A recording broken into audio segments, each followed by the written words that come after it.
And this is so special to us because it's going to define the way we're going to coordinate our wildlife research in the country. Initially, we used to get to collect information. Everybody was collecting information. There was no coordination. There was no an authority that would actually look at what is being collected. And today, as we launch this, WRTI becomes an authority that is going to collate and collect the information and also work with other partners in the field of research, and specifically in the research field of wildlife. We're focusing this research on 7 key and priority thematic areas. We're looking at the wildlife population dynamics, the wildlife health, the wildlife bioprospecting. We're looking at the common one that has been around the wildlife and human interactions.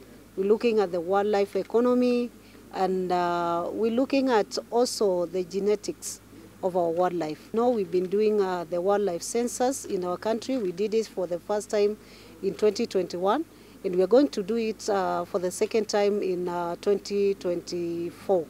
And therefore, we needed an institute and a roadmap that can actually guide us in terms of the information and the data that we are collecting across the country. Remember, we'll be launching the report on the impact of drought, the second report it did very soon.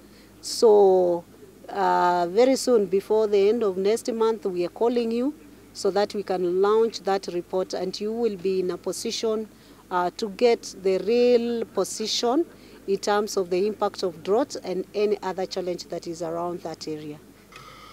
The Institute has deployed the resources that the government, for the first time, allocated us to do research and training, and also, together with the external partners present here, undertake 16 research projects that we identified as very priority for the sector.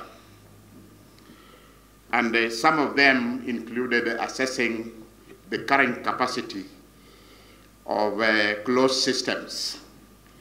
You know, we have closed system, we have open system, which is the majority of our protected area. And we have closed system like Roma National Park, with the highest population of Rothschild giraffes. They have black rhinos, they have white rhino. It is hosting the only roan antelope that are in this country, numbering less than 30.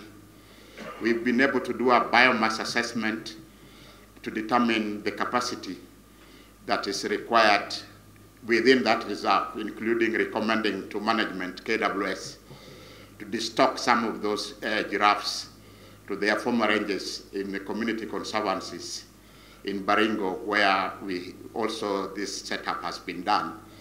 And through that research, the management can now implement the restocking of safer areas. And that has happened in many of the areas, and some are lined up, like assessing the capacity of Moya National Reserve. The importance of wildlife population dynamics, understanding status and trends is key. And also understanding the habitat and the dynamics and ecological processes that determine whether our populations are growing or not. Wildlife genetics and health and forensics. And the overall objective under this thematic area is to ensure that wildlife, livestock, and human health is safeguarded through a One Health approach. And also that patterns of disease transmission, spillover, and spillback are well understood, and that genetic characteristics of our populations are clear. Human-wildlife interactions continue to be an important aspect in our country, and the overall objective of this thematic area is to ensure that scientific information guides the development of standards, methods, and tools to assess and strengthen resource governance, both at national, county, and community levels.